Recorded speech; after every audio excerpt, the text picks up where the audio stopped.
времени суток, всех рад приветствовать на своем канале, и в этом видео мы поговорим о флагмане компании Costa.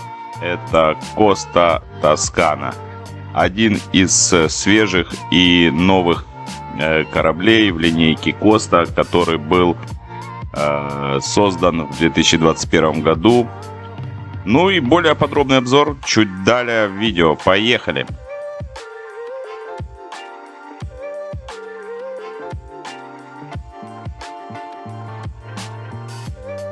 Итак, немного о характеристиках лайнера. Это бандура в длину 337 метров, в ширину 42. Имеет 16 пассажирских палуб и 2600 кают, которые могут разместить 6300 отдыхающих. Представляете?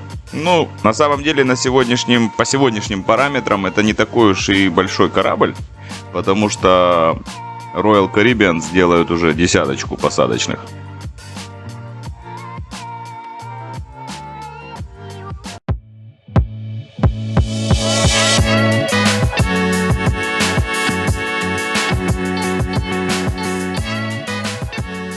На борту есть скрытый большой бассейн для детей с 4 горячими джакузи. Также в задней части лайнера 2 детских бассейна на верхней палубе. Есть отдельный бассейн и джакузи в начале лайнера, куда с детками не пускают. Он считается для взрослых. И отдельно есть на 7 палубе 2 горячих джакузи прямо на корме. В целом, где покупаться, ресурс есть. На верхней палубе есть также аквазона с горками. Как для детей, так и для взрослых.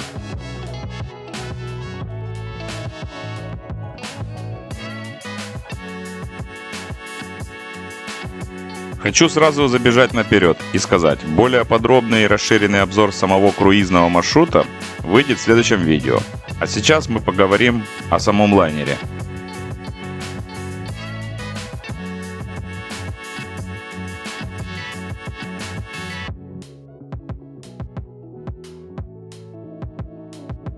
Самое посещаемое место в вечернем досуге – это трехъярусный амфитеатр Колизей. Странно, да? На итальянском судне встретить такое название. Разместился он на 6, 7 и 8 палубах и представляет собой масштабное пространство со стеклянной крышей и круглой сценой, на которой проходят вокальные и танцевальные представления. Кстати, все представления и развлечения на корабле включены в стоимость тура.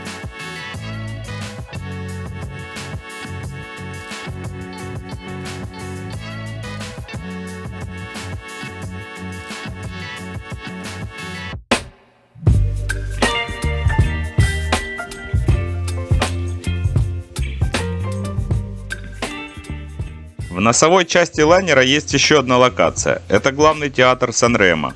Размещен он на 6 и 7 палубе. Тут собираются те, кто не поместился в Колизее. Ну, конечно, я шучу. Программы идут параллельно, поэтому всем все хватает. Ну, почти.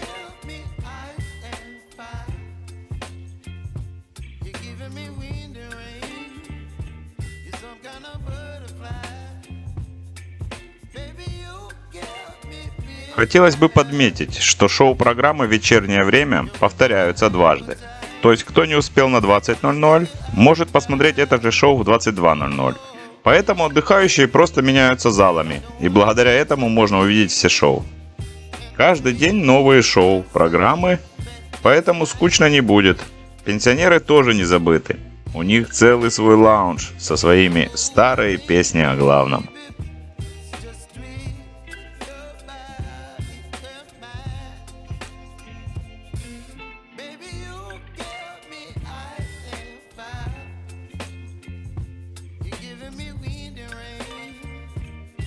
Одно из топовых мест на лайнере – это трехъярусный лаунж с панорамным видом на море, который находится на 16, 17 и 18 палубах.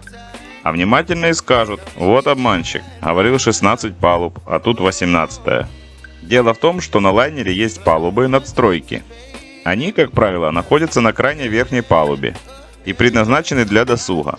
Поэтому жилых палуб с каютами все-таки 16. Это место служит памятными фотографиями и впечатлениями, которые мало кто сможет забыть.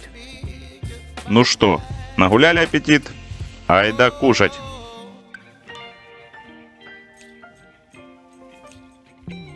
Итак, переходим к вкусняшкам. Что я могу сказать по поводу меню и ресторанов этого лайнера? Дело в том, что на лайнере присутствует порядка 7 или 8 ресторанов по программе «Ля Карта». Это когда вы приходите и вас кормят как в фешенебельном ресторане с обслуживанием и прочее. И есть один основной ресторан по программе «Шведский стол», где, собственно, и происходят все интересные вкусняшки. Почему? Ну, вы, в принципе, это все сами видите. Обильное количество незабываемых и вкуснейших десертов тоже присуще данному меню. И также очень много фруктов. Начиная от экзотических, заканчивая обычными банальными яблоками. Короче, хавать есть что здесь. Помимо всего ранее перечисленного, на лайнере есть множество баров, где напитки, конечно же, за отдельную плату, как и на любом другом лайнере. Есть также детская комната, а точнее детский клуб, и множество других локаций.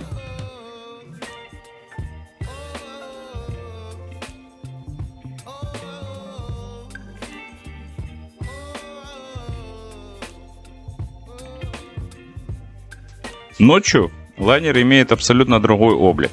С помощью всевозможных подсветок он приобретает совсем другие черты.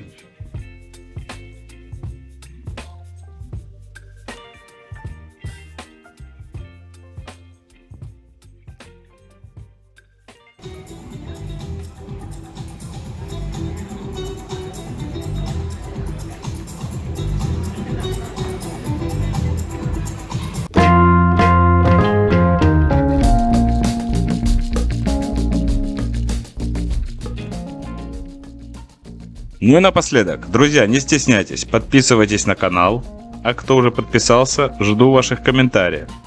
Не буду вам тут рассказывать, что это очень важно, вы должны осознанно подходить к своему выбору. Ну и, конечно, путешествуйте, это продлевает жизнь. Всем удачи, до новых встреч.